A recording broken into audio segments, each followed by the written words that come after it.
Hello student, today I am going to class 10 chemistry and chapter name acid, bases and salt and topic is acid or bases in water solution. What happens when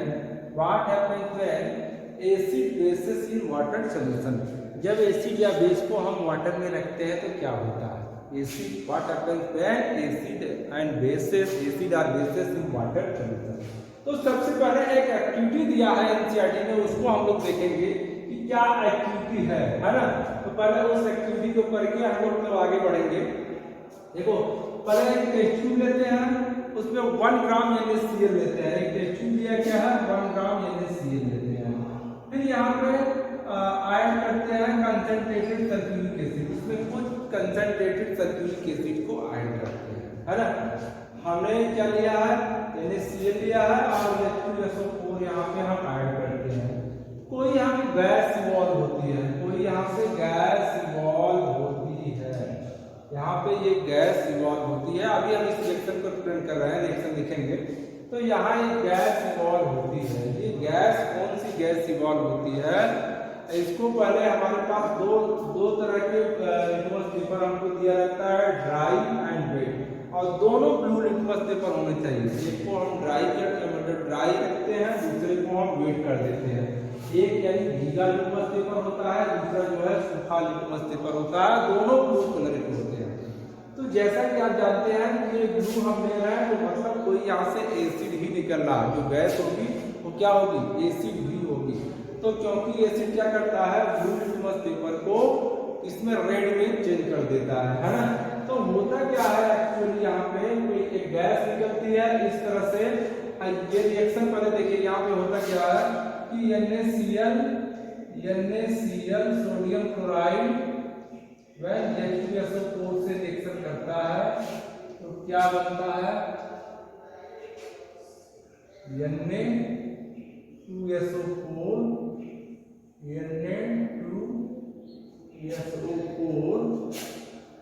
sodium sulphate aqueous solution बनेगा और HCl gas balance नहीं किया हूं। देखो तो इस reaction में क्या होगा कि सोडियम सल्फेट, यहाँ पे सोडियम सल्फेट का एक्वायस सॉल्यूशन बनेगा और यहाँ से गैस निकलेगी। इसको यहाँ काफ लगा दिया गया है और ये बिल्कुल लगा दिया गया कि बाहर गैस को निकलने के लिए, इससे जो भी गैस यहाँ पार हो वो बाहर निकल जाए, है ना। तो यही HCl गैस यहाँ से निकलती है। इस HCl गैस को चेक करने के लिए हम क्या करेंगे, ब्लू लिटमस पेपर लेते हैं, एक ड्राई लेते हैं, दूसरा क्या लेते हैं वेट लेते हैं। तो dry litmus paper and wet litmus paper से इस HCl गैस का हम चेक करते हैं। हम एक बार यहाँ से हम ड्राई लिटमस पेपर ले जाते हैं तो इस गैस के सामने रखते हैं, तो वहां पे यहाँ माउथ पे रखते हैं तो देखते हैं देयर इज नो चेंज, मतलब कि लिटमस पेपर का कलर जो होता है चेंज नहीं होता। अगर हम यही वेट लिटमस पेपर ले जाते हैं, यहाँ पे देखते हैं HCl गैस जो होता है वो ब्लू लिटमस पेपर को इसमें चेंज कर देगा रेड लिटमस पेपर में।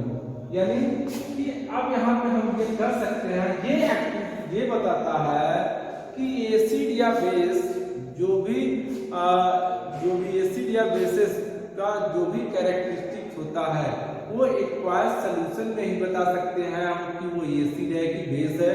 लिटमस पेपर से हम उसका यानी सॉल्यूशन से ही बता सकते हैं कि एसिड या बेस है।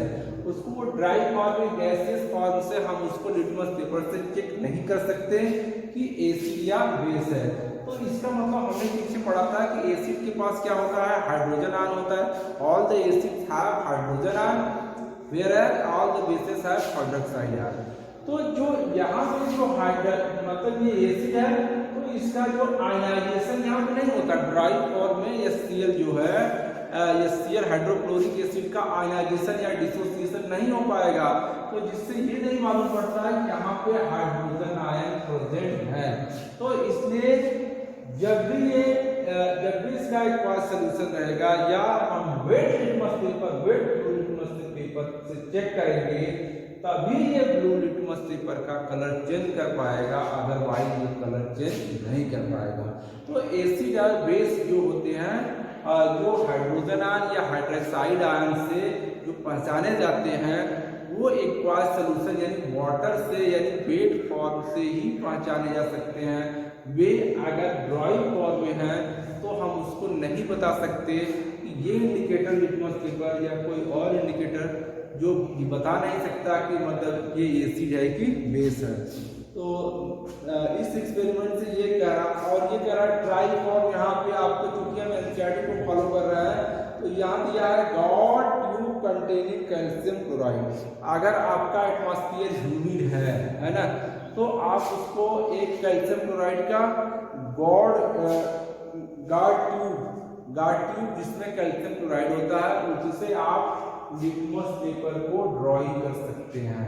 क्योंकि एक बार जो गैस निकलेगी पहले हम ड्राई लिटमस पेपर से चेक करेंगे फिर वेट लिटमस पेपर से चेक करेंगे। ड्राई लिटमस पेपर का कलर नहीं चेंज होता है यहाँ पे, लेकिन वेट लिटमस पेपर का कलर क्या हो जाता है, चेंज हो जाता है। तो this experiment suggest that hydrogen ion in HCl are produced in the presence of water.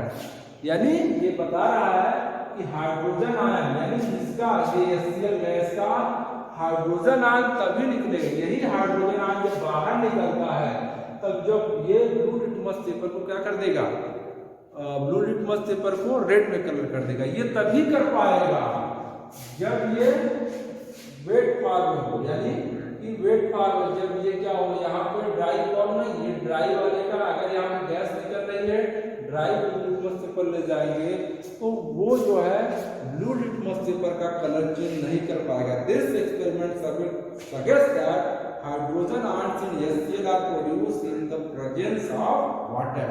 Hydrogen ion तभी बाहर निकल सकता है HCl गैस से जब क्या होगा कि ये वाटर में इसका सॉल्यूशन होगा, तभी ये मतलब हाइड्रोजन आयन यहाँ से ब्रेक होगा, हाइड्रोक्लोरिक एसिड से हाइड्रोजन आयन ब्रेक होगा और तब जाके ये इसका यानी कि ब्लू लिटमस पेपर का कलर क्या कर देगा, चेंज कर देगा रेड में। ड्राई लिटमस पेपर का कलर यहाँ चेंज नहीं होगा।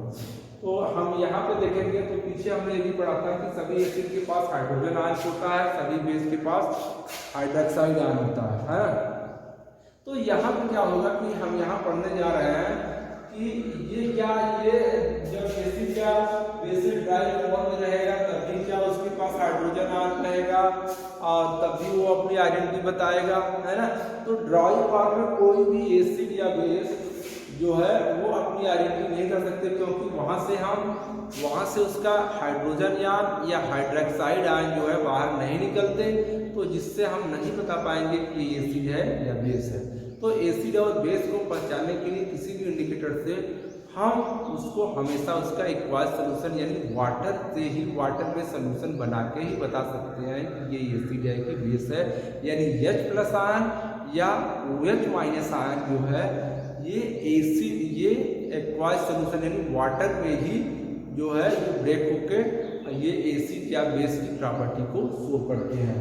तो सभी एसिड के पास क्या होता है, हाइड्रोजन आयन, सभी बेस के पास क्या होता है, हाइड्रोक्साइड आयन। जैसे कोई एसिड लेते हैं तो HCl लेते हैं, तो यहाँ पे हम HCl लें तो HCl को हम वाटर में HCl + H2O पे हो या HCl का एक्वायस सॉल्यूशन, है ना। HCl का एक्वायस सॉल्यूशन इस तरह से लिखते हैं, देखो HCl + H2O।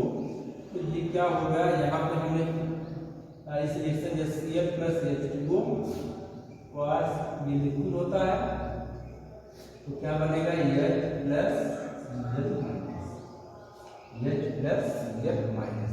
और इसी तरह से दूसरा H2SO4 + वाटर लिक्विड फॉर्म में है और ये सब गैस है ना। तो ये क्या हो जाएगा, H+2H+ सल्फेट 2-। तीसरा क्या है, NO3 नाइट्रिक एसिड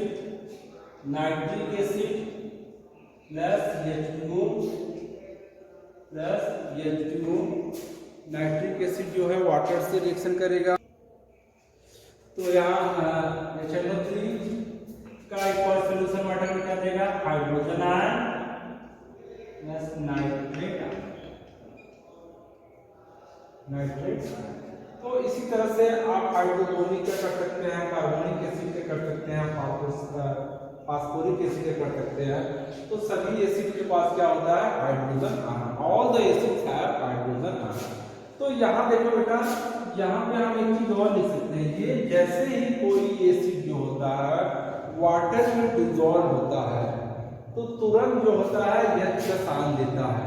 लेकिन H+ आयन जो होता है वन वाटर मॉलिक्यूल से रिएक्शन करके ये हाइड्रोनियम आयन में चेंज हो जाता है तुरंत। जैसे किसी हम एसिड को, ड्राई फॉर्म में एसिड है, गैस फॉर्म में है HCl, तो हम इसको वाटर में डिसॉल्व करते हैं तो ये तुरंत क्या होता है, प्रोड्यूस करता है H+ आयन, यानी हाइड्रोजन आयन प्रोड्यूस करेगा।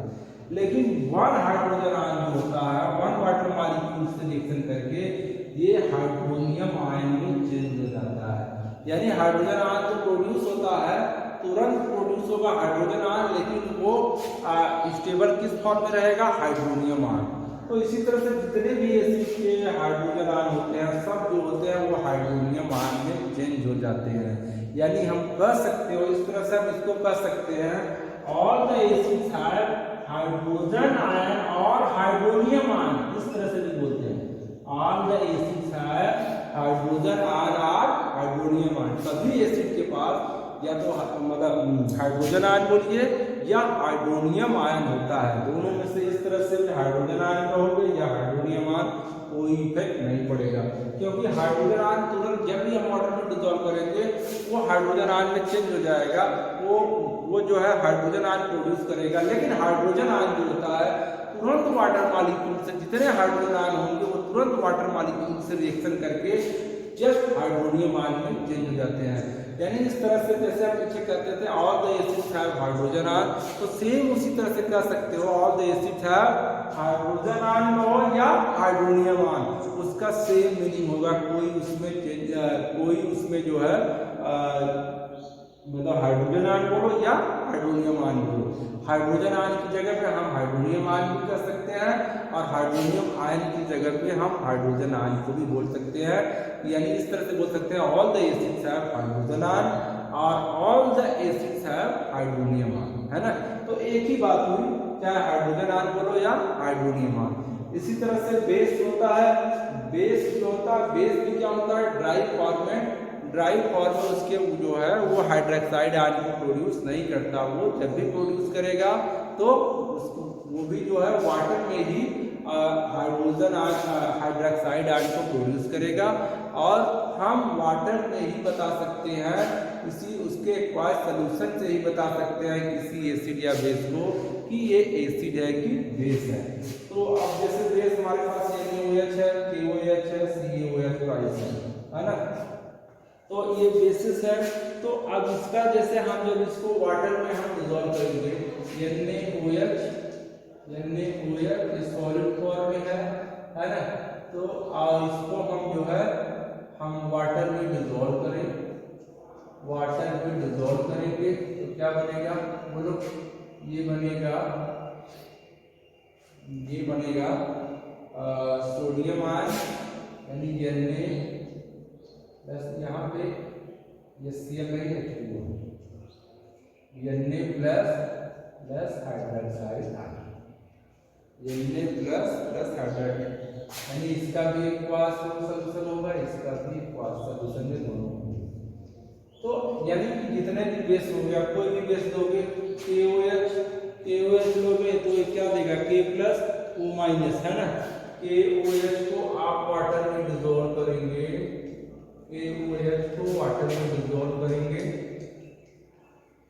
क्या होगा, K+ देगा, K+ का एक्वास सॉल्यूशन K+ होगा और OH-।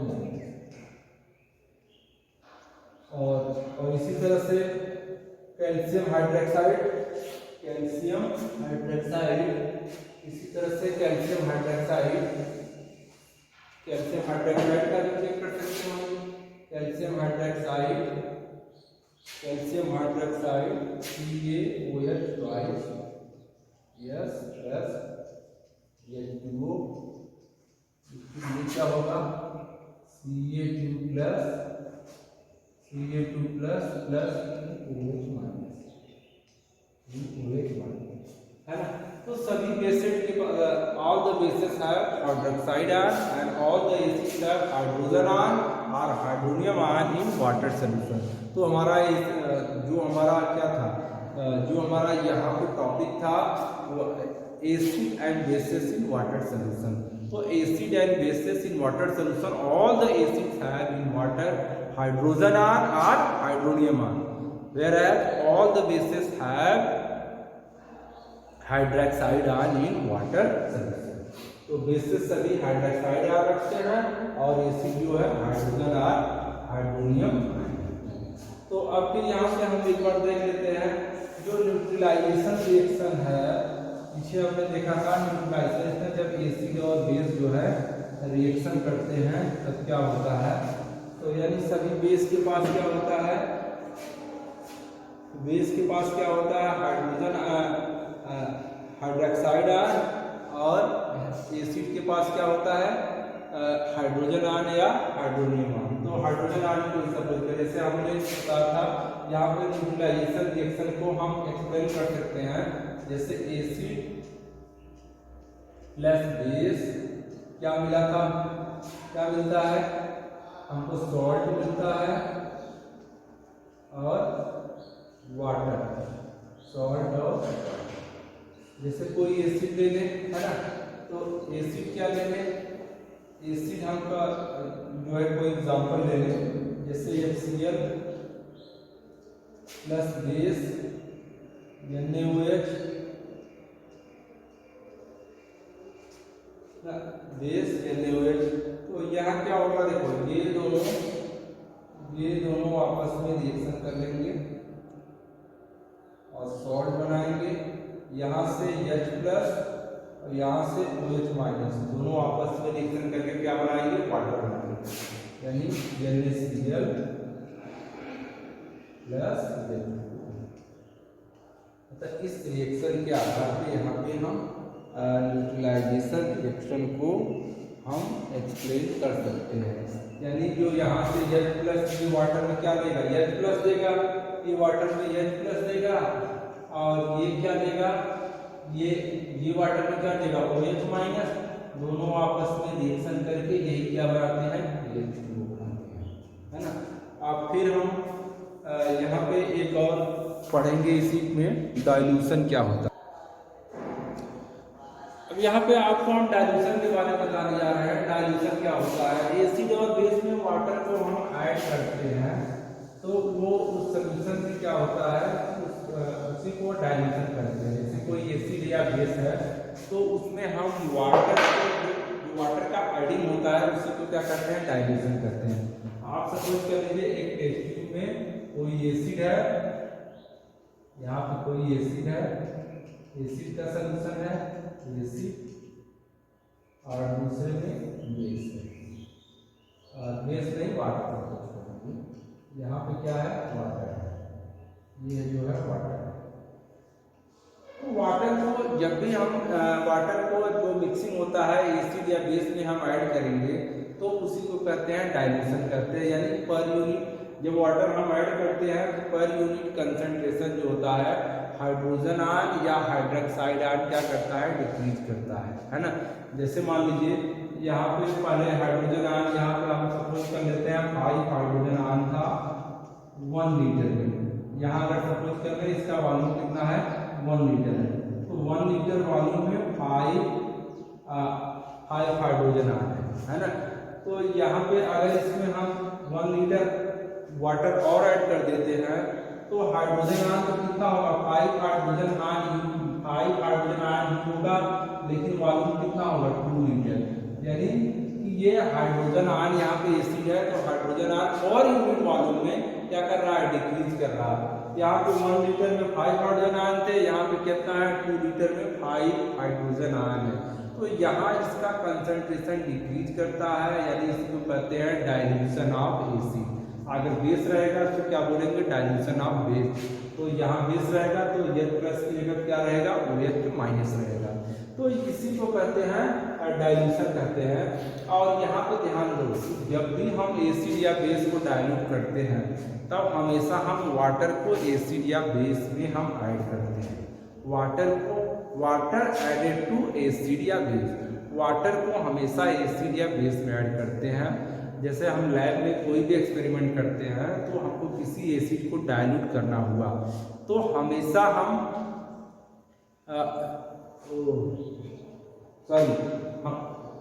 हमने उल्टा बोल दिया। हम हमेशा क्या करते हैं, एसिड को वाटर में ऐड करते हैं। हमेशा क्या करते हैं, एसिड या बेस को वाटर में ऐड करते हैं।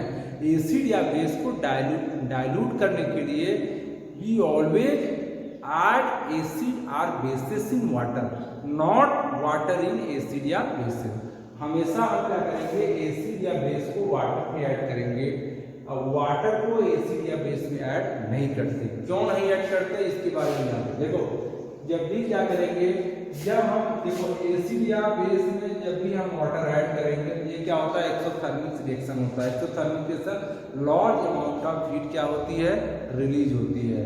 तो जैसे आप सपोज कर लीजिए आप वाटर को एसिड में ऐड कर रहे हैं, वाटर को एसिड में ऐड कर रहे हैं, water added to acid, water added to acid. तो water added to acid, water को हम एसिड में ऐड कर देते हैं। तो यहाँ पे थोड़ा थोड़ा अमाउंट आप गिराएंगे, ऐसा नहीं पूरा का पूरा गिरा देंगे वाटर। धीरे धीरे वाटर को ड्रॉप बाय ड्रॉप क्या करेंगे, एसिड में गिराएंगे। तो यहाँ एसिड का अमाउंट ज्यादा होगा, यहाँ एसिड का अमाउंट क्या होगा, ज्यादा होगा, और यहाँ पर एसिड का अमाउंट ज्यादा होगा, वाटर का अमाउंट कम होगा। तो इससे क्या होगा कि ये प्रोसेस काफी डेंजरस हो सकता है। क्यों डेंजरस हो सकता है, क्योंकि इस प्रोसेस में large amount of heat release होगा, यानी कि हाईली एक्सोथर्मिक होगा। एक्सोथर्मिक रिएक्शन मतलब यहाँ पे हीट एनर्जी क्या होती है, रिलीज होती है। क्योंकि यहाँ पे वाटर का अमाउंट कम होगा, एसिड